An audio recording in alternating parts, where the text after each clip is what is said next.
बोलिए भारत माता की, भारत माता की।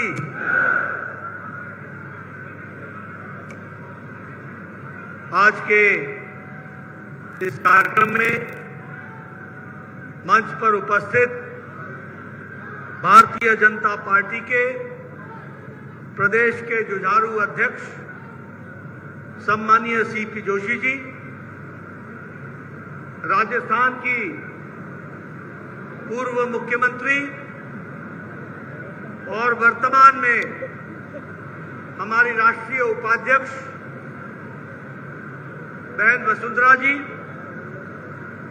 हमारे भारत सरकार में मंत्री श्री गजेंद्र सिंह शेखावत जी, नेता प्रतिपक्ष और मेरे वरिष्ठ साथी राजेंद्र राठौर जी, हमारे पूर्व अध्यक्ष और उपनेता सम्मानीय सतीश पुनिया जी, संसद में मेरे साथी श्री किरोड़ीबल जी, मीना जी, श्रीमती अलका गुर्जर जी, हमारी राष्ट्रीय मंत्री, यहां के सांसद बहन रंजीता कोली जी, हमारे मुकेश धदीज जी प्रदेश उपाध्यक्ष, भजनलाल शर्मा जी हमारे महामंत्री, ऋषि बंसल जी हमारे जिला के अध्यक्ष, और हमारे इस क्षेत्र के इतनी बड़ी संख्या में, इतनी विपरीत परिस्थिति में, मूसलाधार बारिश के बीच आप सब यहां पधारे हैं। देवियों और सज्जनों और मीडिया के मेरे साथी, प्रिंट मीडिया और इलेक्ट्रॉनिक मीडिया के मेरे साथी, मेरा ये सौभाग्य है कि मुझे रामचंद्र जी के भाई भरत के नाम से इस जगह को जाना गया भरतपुर, ऐसे पावन स्थान पर आने का मौका मिला है। मैं ऐसी भूमि को नमन करता हूं और उनसे आशीर्वाद लेकर बात को प्रारंभ करता हूं। महाराज सूरजमल जी को, जिन्होंने भरतपुर की नींव रखी, उनको भी मैं नमन करके आशीर्वाद लेकर के अपनी बात को प्रारंभ करता हूं। मित्रों, ये राजस्थान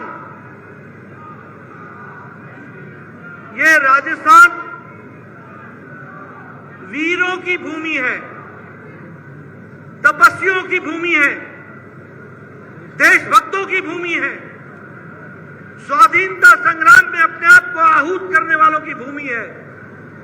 ऐसे वीर भूमि को भी मैं नमन करके अपनी बात को प्रारंभ करता हूं। अभी अभी वसुंधरा जी आपके सामने, और उससे पहले सीपी जोशी जी और राठौर जी ने आपके सामने हमारी सरकारों ने जो काम किया उसके बारे में चर्चा की है, और उन्होंने आपको बताया कि किस तरीके से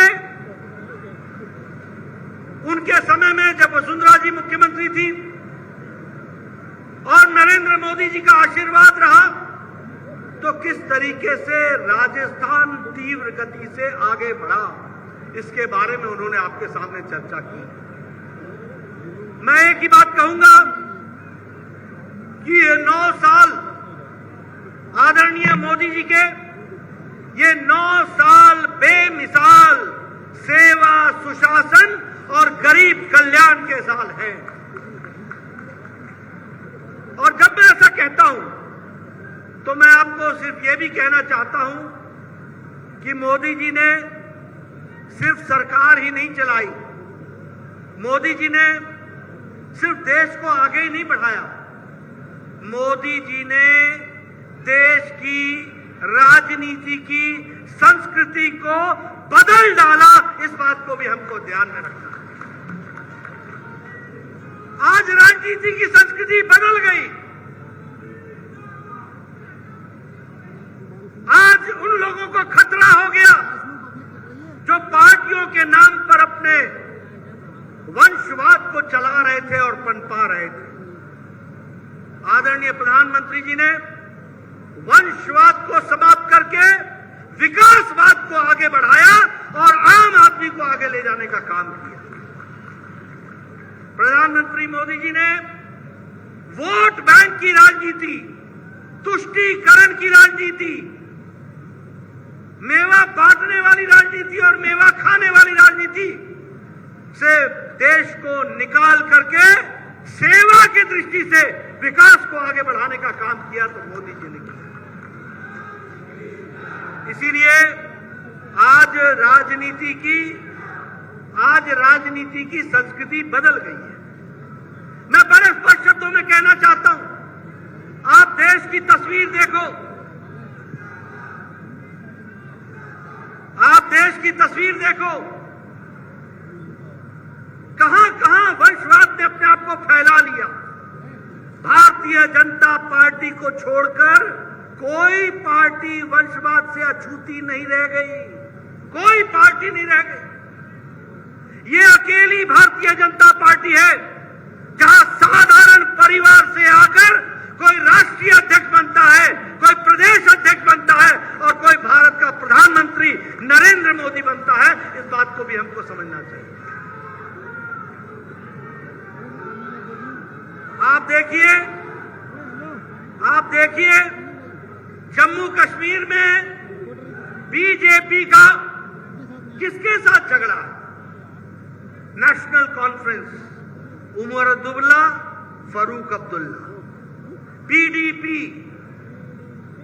पीडीपी किसकी थी? मुफ्ती मोहम्मद सईद और महबूबा मुफ्ती। पंजाब में किससे झगड़ा है? शिरोमणि अकाली दल, परिवार की पार्टी। हरियाणा में कौन सी है? परिवारों की पार्टी।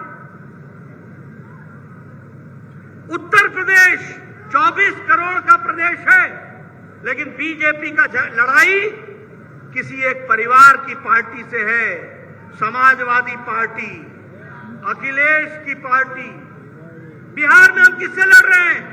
आरजेडी, लालू, तेजस्वी, तेज प्रताप, मीसा, ये सब परिवार की पार्टी। बंगाल में हमारी लड़ाई किससे है? ममता, अभिषेक उसका भतीजा।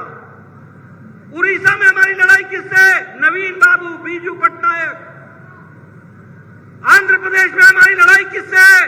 वाईएसआर कांग्रेस, परिवार की पार्टी। तेलंगाना में हमारी लड़ाई किससे है? केशव चंद्रशेखर राव, परिवार की पार्टी। पिता चीफ मिनिस्टर, बेटा मंत्री, बहू एमपी बनने के लिए आतुर, पोता तैयार हो रहा है चुनाव लड़ने के लिए। डीएमके से कहां लड़ रहे हैं? तमिलनाडु में कौन है? पहले करुणानिधि, आज स्टालिन। महाराष्ट्र में हम किससे लड़ रहे हैं? शिवसेना उद्धव ठाकरे की, उद्धव और उनका बेटा। एनसीपी शरद पवार, उनकी बेटी। ये सब परिवार की पार्टियां हैं। अगर कोई प्रजातंत्र में पार्टी है तो वो भारतीय जनता पार्टी है। कांग्रेस पार्टी भी अब परिवार की पार्टी बन गई है। मां सोनिया, बेटा राहुल, बेटी प्रियंका, बाकी सबकी छुट्टी, सबकी छुट्टी। ये परिवार की पार्टियां बन गई। इसलिए मोदी जी ने वंशवाद से देश को विकासवाद की ओर ले गए। इसको हमको समझना चाहिए। दूसरी बात, भारत को उन्होंने मजबूत किया। भारत को कैसे मजबूत किया? गांव, गरीब, वंचित, पीड़ित, शोषित, दलित, युवा, महिला, किसान, इनको ताकत देकर के, शक्ति देकर के, सशक्तिकरण करके उन्होंने देश को मजबूत किया। अभी अभी वसुंधरा जी कह रही थी, प्रधानमंत्री गरीब कल्याण अन्न योजना 80 करोड़ की जनता को, और उसमें से 4 करोड़ 40 लाख राजस्थान में है। 4 करोड़ 40 लाख जिनको मोदी जी ने 5 किलो गेहूं, 5 किलो चावल, 1 किलो दाल देकर के किसी को भी भूखा सोने नहीं दिया है। कितनी जनता है? 80 करोड़। राजस्थान की कितनी है? 4 करोड़ 40 लाख। आपको मालूम है इससे क्या फर्क पड़ा है? इससे फर्क यह पड़ा कि इंटरनेशनल मॉनिटरी फंड IMF अब ये कहता है कि भारत की गरीबी 22% से घटकर 10% से भी कम रह गई है।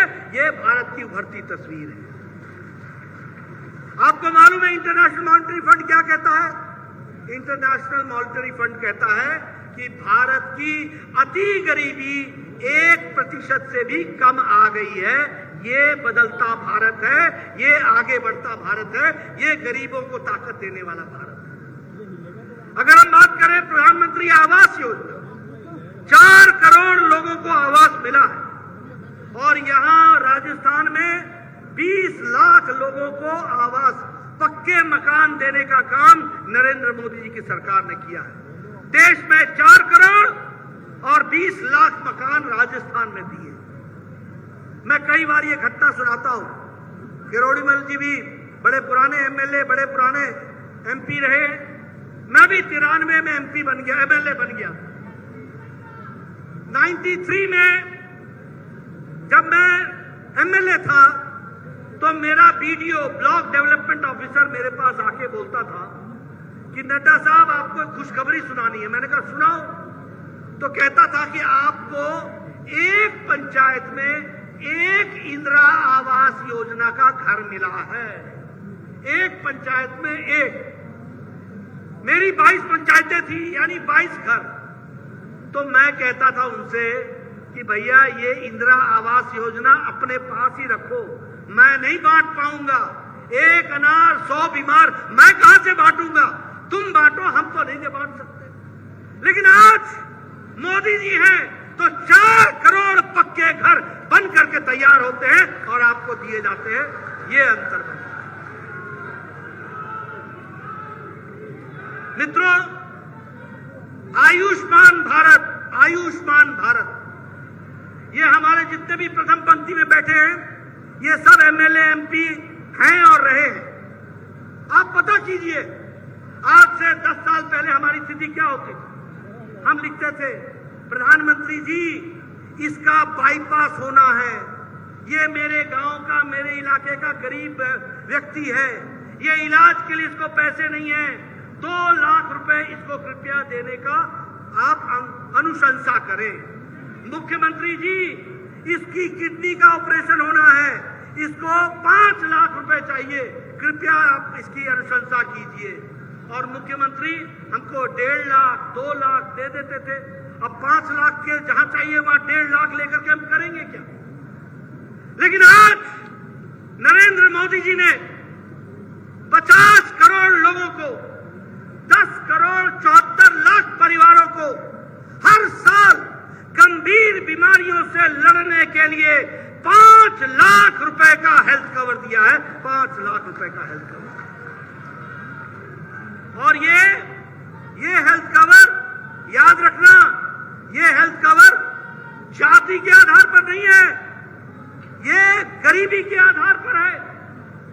रेड़ी वाला, फेड़ी वाला, रिक्शा वाला, ठेला वाला, सब्जी वाला, बस का ड्राइवर, बस का क्लीनर, लिफ्ट चलाने वाला, कूड़ेदान से प्लास्टिक इकट्ठे करने वाला, ऐसे गरीब परिवार को मोदी जी ने 5 लाख रुपए का हेल्थ कवर दिया है। ये बदलता भारत। मैं MP था, मेरा लिफ्टमैन मुझे डेली अपने मकान से नीचे छोड़ता था। उसके चेहरे पर मैंने कभी खुशी नहीं देखी थी। मैंने पूछा क्या बात है, तू हमेशा मुरझाया मुरझाया सा रहता है? कहने लगा मेरी श्रीमती को हार्ट की प्रॉब्लम है, 2 लाख रुपए लगने हैं, मैं दे नहीं सकता। मुझे नहीं मालूम था कि मैं आगे चल करके देश का हेल्थ मिनिस्टर बनूंगा, लेकिन उस समय मैंने राम मनोहर लोहिया हॉस्पिटल में उसके बारे में बातचीत की और हमको वहां के मेडिकल सुपरिंटेंडेंट ने कहा बिल बनवा करके भिजवा दीजिए, मैं इसकी व्यवस्था करूंगा। और उसका ऑपरेशन हुआ और पहली बार उस लिफ्टमैन को मैंने हंसते हुए देखा, मुस्कुराते हुए देखा। ये भी हमने गरीबी देखी। गरीब आदमी इलाज नहीं करा सकता था। कैंसर हो जाए तो समझो तुम्हारा मकान बिक गया, तुम्हारा घर बिक गया। आज हर साल 5 लाख रुपए, यह है गरीब आदमी का सशक्तिकरण। अगर मैं बात करूं जल जीवन मिशन की, हम तस्वीरें देखते थे, महिलाएं जा रही हैं 3 किलोमीटर पानी लाने के लिए, 3 किलोमीटर पानी लाने के लिए, 4 किलोमीटर पानी लाने के लिए। आज 9 करोड़ 50 लाख लोगों के घर में पानी पहुंचाया जा रहा है, 9 करोड़ 50 लाख।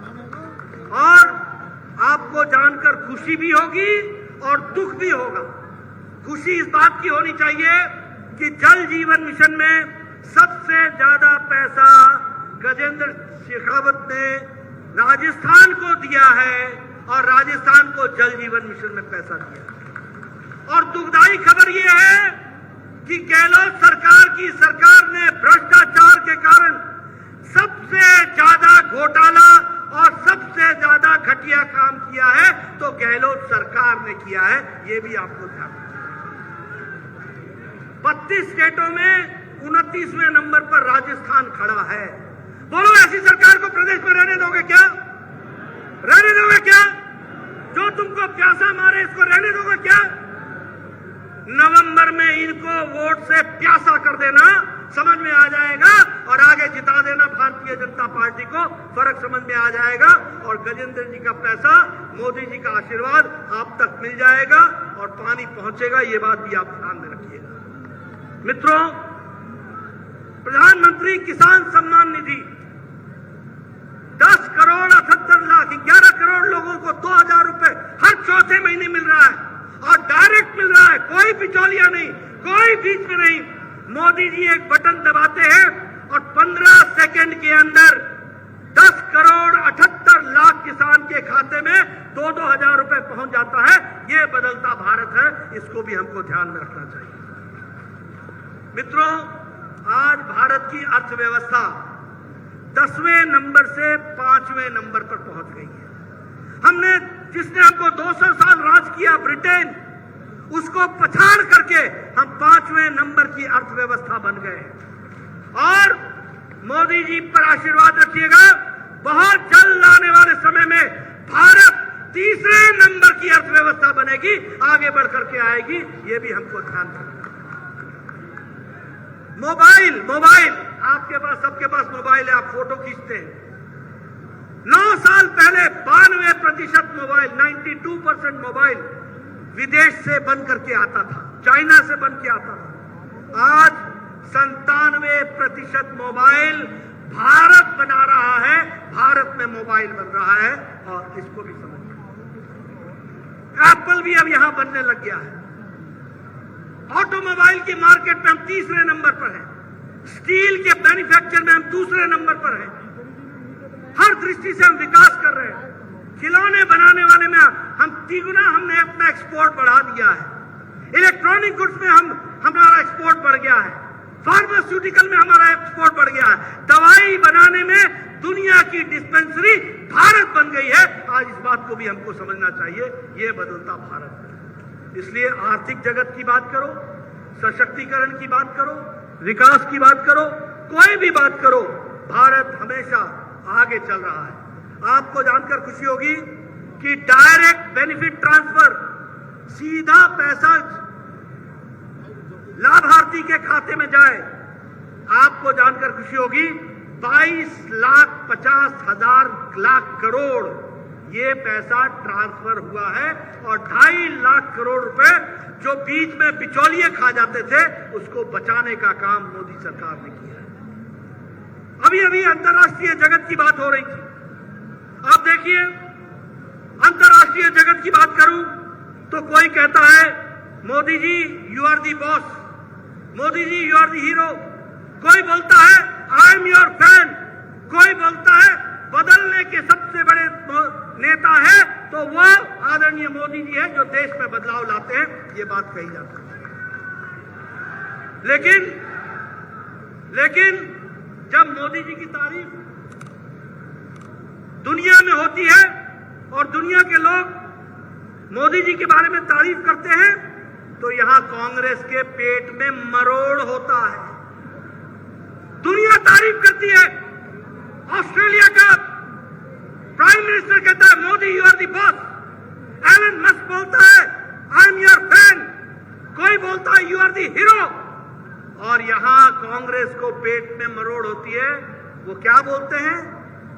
मोदी बिच्छू है, मोदी जी सांप हैं, मोदी जी नीच हैं, मोदी जी चाय बेचने वाला है।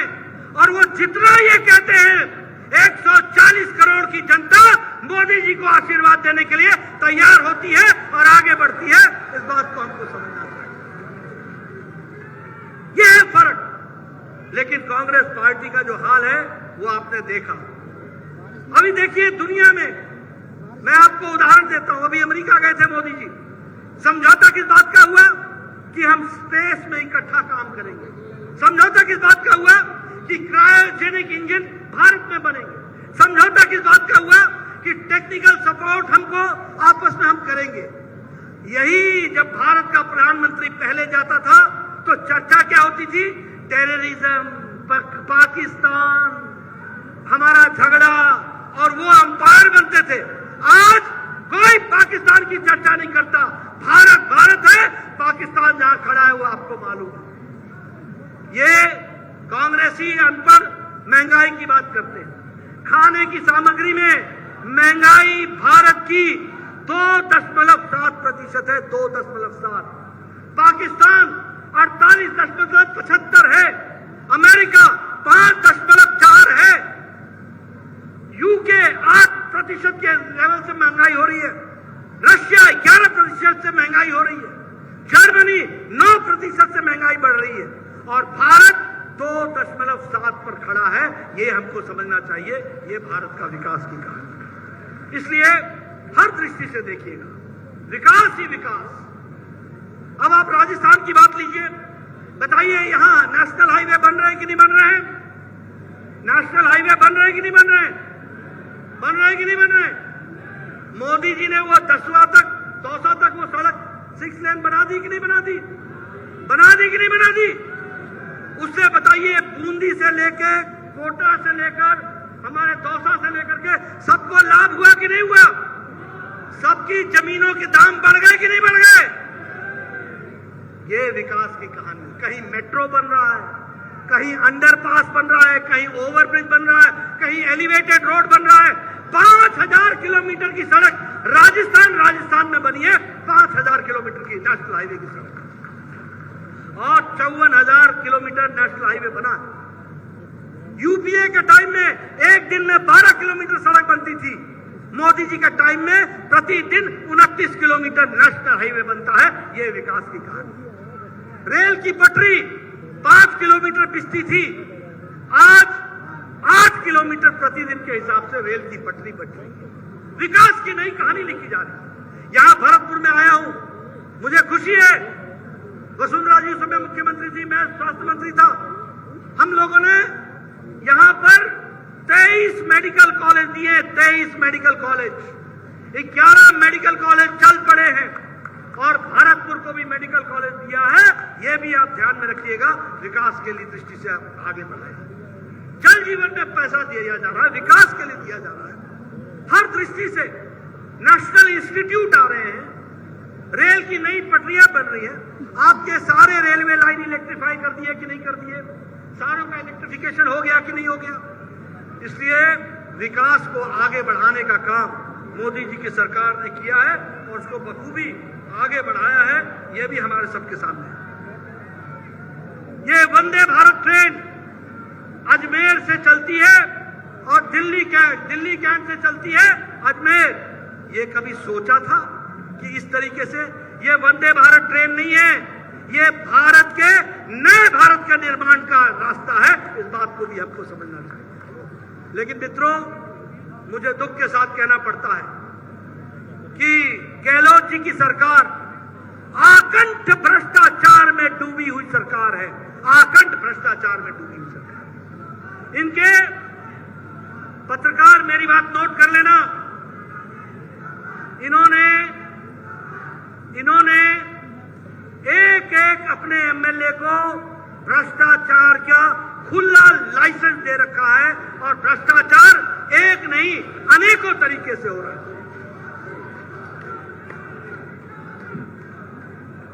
आप बताइए, आपके यहां कोई काम बिना भ्रष्टाचार के हो सकता है क्या? बिना घूस के होता है क्या? बिना अंदर से पैसा दिए भ्रष्टाचार में डूबी हुई सरकार है। गहलोत को मुख्यमंत्री बनाए रखो, तुम लूट लो जितना लूटना है, छूट है लूट की, ले लो जितना मर्जी। यह है गहलोत का प्रिंसिपल, आकट भ्रष्टाचार। दूसरी बात, कानून भी एक जैसा नहीं है, कानून भी अलग अलग है।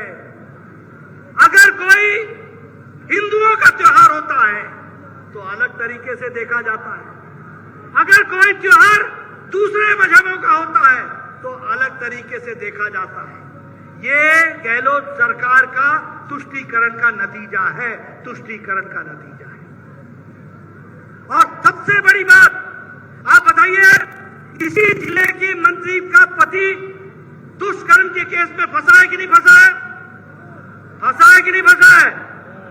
इसी जिले का है ना वो मंत्री, उनका हस्बैंड, उनका शौहर दुष्कर्म के केस में फंसा है कि नहीं? अपहरण में फंसा है कि नहीं? गहलोत सरकार ने उसको बचाने की कोशिश की है कि नहीं? ये है भ्रष्टाचार को साथ देने वाला और कानून व्यवस्था को ध्वस्त करने वाली गहलोत सरकार। आप इसको समझ करके रखिएगा। मैं ये भी आपको बताना चाहता हूं, नेशनल क्राइम रिपोर्ट जो ब्यूरो रिपोर्ट है, एनसीआरबी जो है, एनसीआरबी के तहत रेप में, दुष्कर्म में राजस्थान नंबर 1 पर खड़ा है, नंबर 1 पर।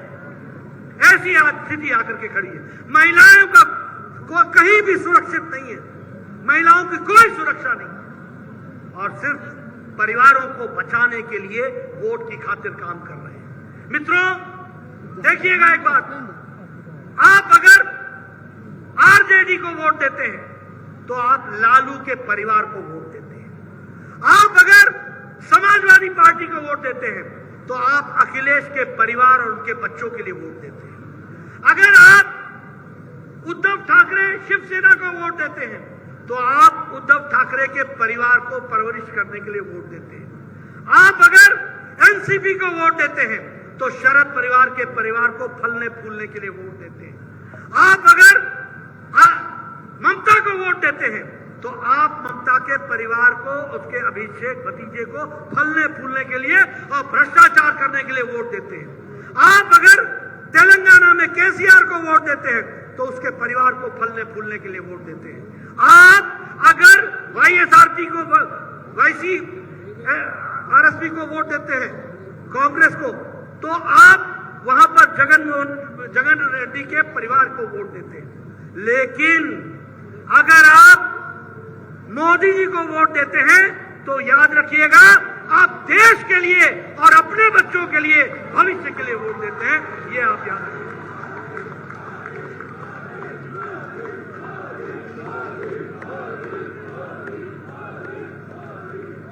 इसलिए मैं आपको ये कहने आया हूं, बताइए, देश में मोदी जी के नेतृत्व में सरकार मजबूती से चल रही है ना?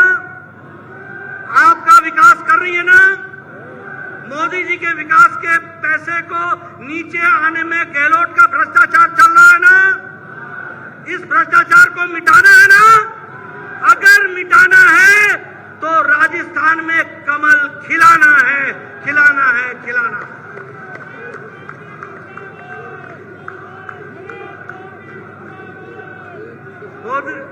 मित्रों, आपका ज्यादा समय न लेता हुआ फिर से 9 साल बेमिसाल सेवा, सुशासन और गरीब कल्याण, इसके लिए समर्पित है। आपने मेरी बात सुनी, बहुत बहुत धन्यवाद। जय भारत, जय राजस्थान। बहुत बहुत धन्यवाद।